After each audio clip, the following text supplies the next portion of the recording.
Jean-Pierre Raffarin, bonjour. Bonjour. L'horreur est totale. La seule réponse que l'on peut apporter au terrorisme sous toutes ses formes, c'est le rassemblement, se rassembler pour se recueillir, se rassembler pour réagir. C'est ce que vous écriviez dans votre carnet au lendemain de la tuerie de Toulouse. Les rassemblements se poursuivent. Cet après-midi, la grande marche nationale à Toulouse à 17h et à 15h à Paris. Est-ce que vous avez le sentiment, Monsieur le Premier ministre, que ce rassemblement a été à la mesure de l'onde de choc produite par la tuerie de Toulouse?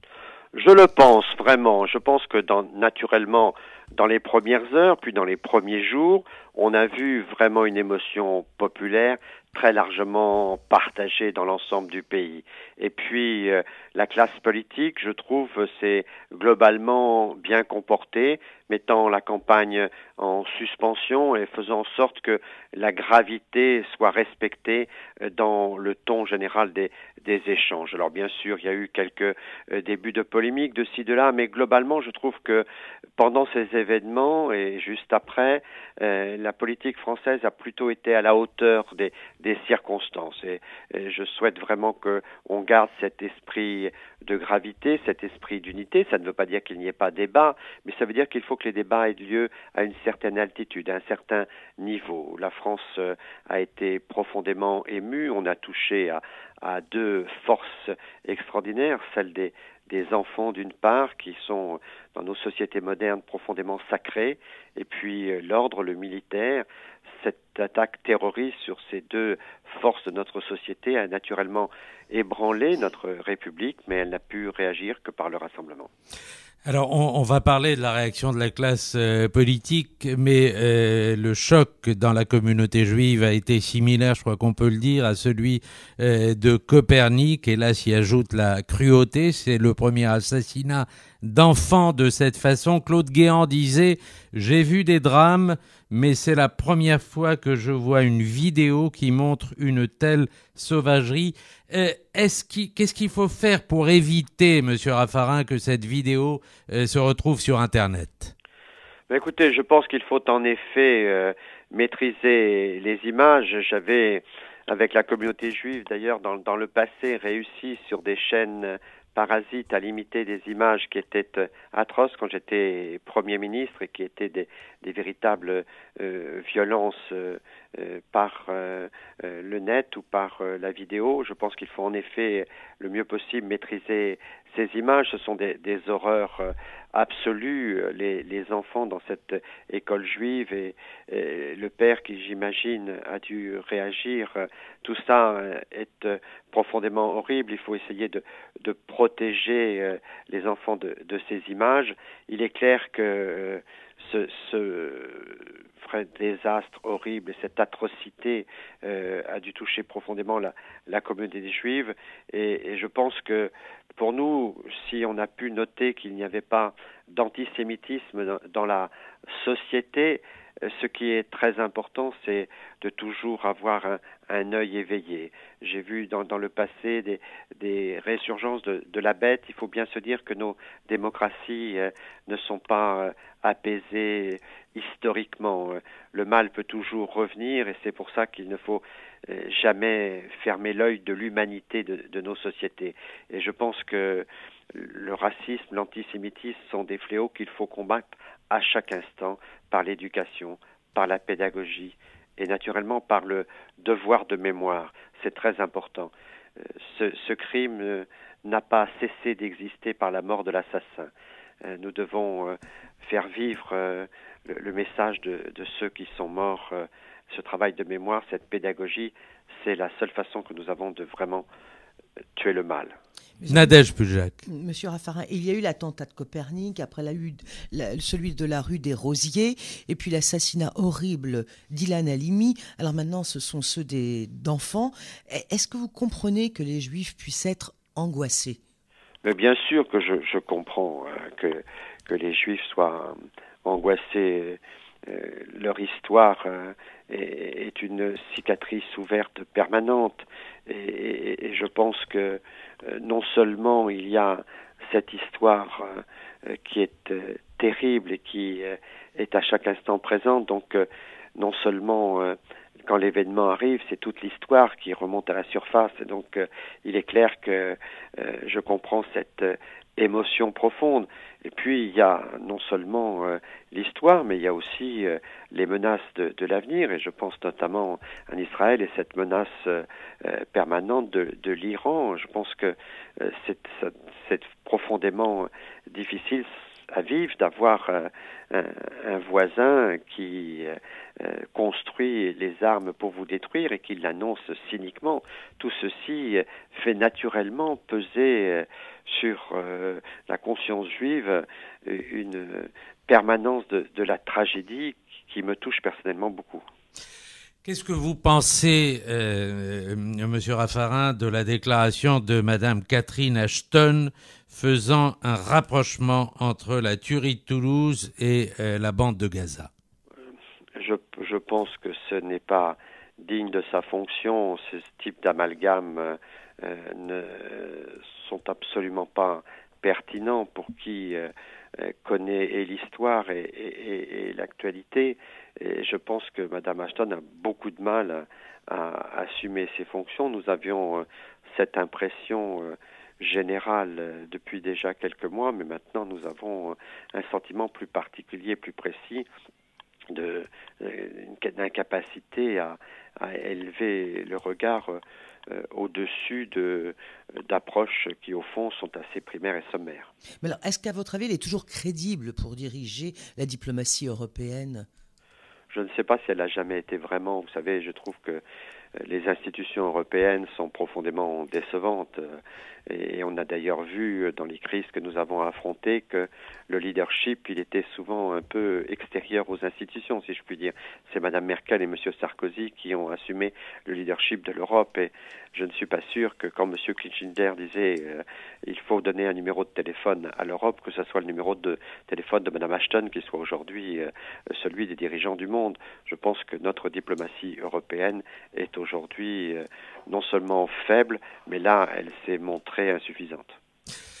Alors, Jean-Pierre Raffarin, Nicolas Sarkozy a annoncé de nouvelles dispositions. Il souhaite punir la consultation de sites Internet faisant l'apologie du terrorisme et punir aussi les stages de terrorisme à l'étranger. Est-ce que ce sont des dispositions qui peuvent être mises en œuvre ? Je pense que c'est difficile. Ce qui est important, c'est que le président ouvre ce type de débat et que le Parlement, dès qu'il sera à nouveau réuni, se mette au travail sur ces dossiers. Je pense qu'il est clair que, à partir du moment où on a fait ce type de stage, on doit rentrer dans des procédures qui sont des procédures identifiées et que s'il y a donc recours au pénal, ceci doit être fait de manière en effet particulièrement ferme. Et donc je pense qu'il faut travailler ces questions-là. Il y a naturellement des solutions. Il faut que juridiquement elles soient solides, mais au fond nous sommes dans une démocratie parlementaire. Le président donne les orientations et ce sera au Parlement de définir exactement les conditions d'application de ces orientations. Mais est-ce qu'on peut considérer qu'il y a urgence ? On peut considérer qu'il y a urgence, mais le sujet est complexe. Ce qui est probablement encore plus urgent, c'est de bien traiter et de bien surveiller les personnes que nous avons déjà en fichier sur ces sujets. Oui, mais alors, est-ce que M. Sarkozy n'aurait pas intérêt à les faire voter avant la présidentielle ? Je ne crois pas, parce que très franchement, on n'a pas le temps. Le Parlement n'est plus convoqué maintenant, puisque nous sommes en période électorale, et donc nous avons des élections législatives pour renouveler le Parlement. Donc je pense que c'est le nouveau Parlement qui devra se saisir de ces questions-là, et c'est, je pense, très important de le faire avec un travail approfondi. Je pense qu'il ne faut pas aller nécessairement trop vite en affaire, parce que le sujet est particulièrement complexe. Donc ce qu'il faut, c'est quelque chose qui soit crédible parce que applicable. Mais est-ce qu'il n'y a pas dans les dispositions pénales aujourd'hui de quoi, je veux dire, sanctionner quelqu'un qui a été en Afghanistan, au Pakistan, faire un stage de terrorisme et qui, sans passer à l'acte encore, je veux dire, doivent répondre de ce déplacement-là ou de ce stage? Oui, je pense que il y a pas de qualification aujourd'hui pour définir ce que pourrait être, par exemple, un stage de nature criminelle. Donc, il faut pouvoir le définir juridiquement, mais je pense qu'à partir du moment où on apprend à tuer et à porter la guerre chez les autres, il est clair qu'il y a là une intention criminelle évidente. Mais je pense que juridiquement, il faut bien établir la qualification criminelle de ce stage. François Hollande a dit qu'il ne voterait pas les lois parce qu'on n'avait pas besoin de lois supplémentaires, mais de moyens en plus.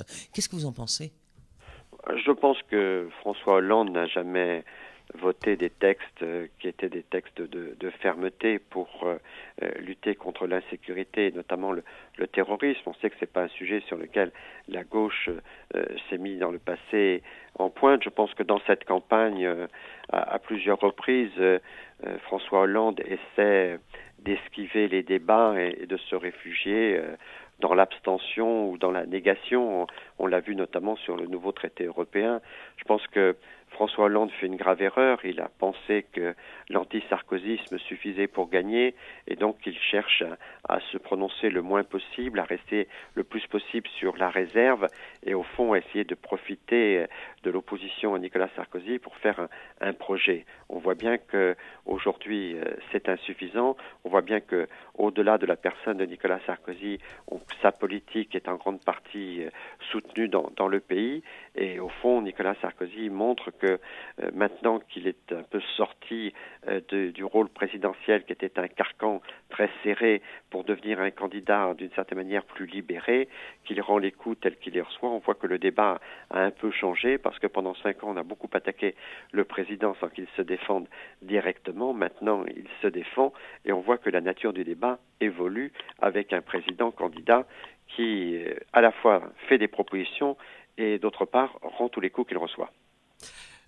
Pardon, Monsieur Raffarin, de revenir juste à la question précédente du stage de terrorisme, parce qu'on a quand même découvert que l'assassin a été né en France, grandi en France. Vous avez eu les plus hautes fonctions dans le domaine de l'exécutif. Est-ce qu'il y a aujourd'hui des Mohamed Merah en puissance dans nos banlieues?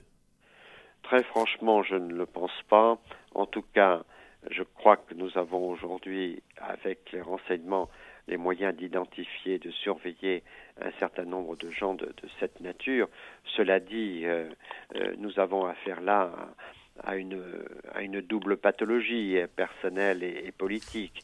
Et donc, c'est quelquefois très difficile à identifier. Quant aux natures des stages, vous savez, ils sont présentés selon des manières très, très différentes et ça peut aller dans le soutien humanitaire ou à toute forme d'intervention d'urgence et ils ne sont pas toujours très faciles à identifier. Donc, il faut bien reconnaître que notre système est mobilisé, mais que par définition, la sûreté à 100% est difficile. Jean-Pierre Raffarin, on a envie de vous demander aujourd'hui, puisque vous suivez la campagne et vous y participez, quel sera l'impact de cette tuerie sur le reste de la campagne? Je rappelle qu'il reste encore près de 7 semaines avant le premier tour des présidentielles. Très franchement, je pense que ces horribles événements n'auront pas un effet de type électoral. Je ne crois pas qu'on puisse dire qu'il y a un gagnant, un perdant.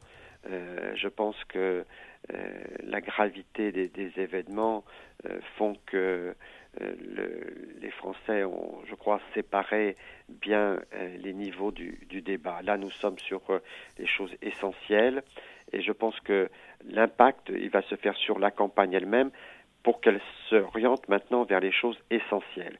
C'est-à-dire qu'on parle des priorités des Français. C'est-à-dire, de mon point de vue, d'une part des valeurs, d'autre part des 3 préoccupations qui sont principales, l'emploi, le pouvoir d'achat et la sécurité aux yeux des Français.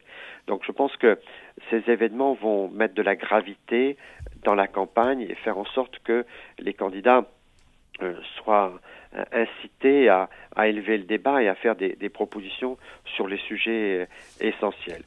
Pour le reste, je ne pense pas que c'est d'impact direct, mais en effet, ce sera un impact indirect. Je pense que ceux, par exemple, qui feront et animeront des polémiques, eh bien, les polémiques leur retomberont sur le nez. Nadège Pujac. On parlait au début de cet entretien de rassemblement. Est-ce que pour vous, tout le monde a respecté cela, ou bien vous avez le sentiment que certains ont cherché à instrumentaliser les événements, justement ? Oh, j'ai bien vu que certains avaient cherché à instrumentaliser, que dans les équipes, ici ou là.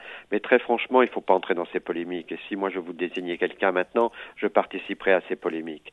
Au fond, face au crime, face à notre devoir de mémoire, il faut rester à la dimension du sujet. C'est-à-dire que nous sommes rassemblés pour vivre ensemble. Qu'est-ce que la politique ? On compare souvent la politique à un sport, la politique à une loterie, la politique à un jeu. Mais la politique, c'est la lutte contre la tragédie de notre destin. La politique, c'est mettre des règles pour éviter la violence.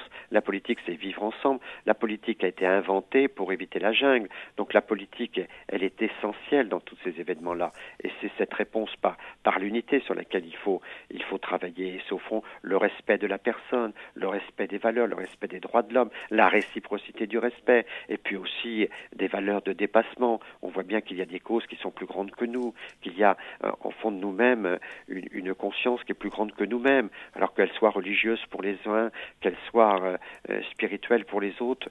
Chacun est libre de son interprétation, mais on voit bien que la personne humaine est grande et qu'elle aspire à grandir, et que de ces choses-là, il faut aussi en parler en politique, et au fond, de ne pas s'amuser à des polémiques secondaires qui, au fond, rendrait la campagne un peu dérisoire. Donc c'était un peu le cas au début de cette campagne par moment, et je pense qu'elle a été recentrée et en termes de gravité et sur les principales préoccupations des Français. Mais on parle déjà d'un taux d'abstention record le 22 avril prochain. Est-ce que ça vous inquiète ? Et à votre avis, pourquoi cette désaffection des Français pour une élection aussi importante dans la Ve République ? Je ne sais pas, on va voir exactement ce qu'il en sera, parce qu'on est encore relativement loin de la campagne, de la fin de la campagne, je veux dire, parce que au fond, on votera le 6 mai de manière décisive.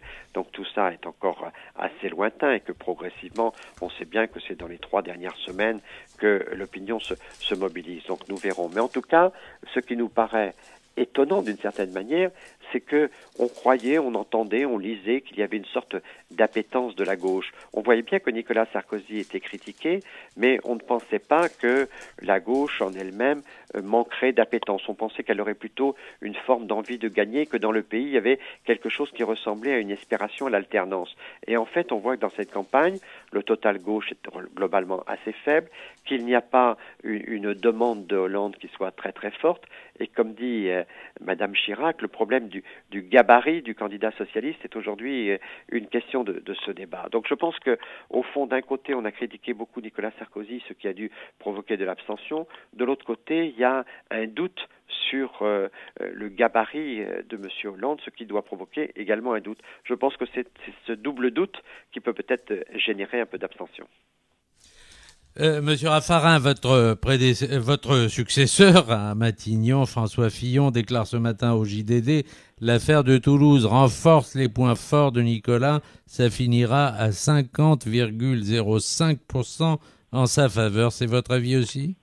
Oui, ça, ce sont des pronostics qui sont tout à fait hasardeux, puisque quand on est à ce millimètre, on peut avoir une intuition. Nicolas Sarkozy peut gagner, on peut avoir l'intuition qu'il va gagner. J'ai plutôt moi-même cette intuition, mais ensuite, pour chiffrer les marges, je crois qu'il faut être modeste et prudent sur ces sujets, parce que déjà, quand on est à 52-48, le score est très serré et on ne peut pas toujours, avec les marges d'erreur des sondages, apprécier vraiment les écarts. Je crois que les écarts sont très faibles. Ce que je crois, et là où François Fillon a raison, c'est que cette élection sera très serrée. On a voulu nous faire croire que le match était joué à l'avance, mais en fait il ne le sera pas, et c'est probablement dans les dernières semaines, dans les derniers mètres, que cette campagne se vivra. Nous connaîtrons sans doute d'autres événements, j'espère que nous n'aurons pas d'autres épreuves, mais je pense que la capacité qu'auront les candidats à gérer les événements, à être présents dans l'actualité, sera assez déterminante, et ça jusqu'au dimanche 6 mai 20h. Jean-Pierre Raffarin, ancien Premier ministre, sénateur UMP de la Vienne, auteur de son dernier livre « Je marcherai toujours à l'affectif » chez Flammarion. Merci d'avoir été notre invité ce matin.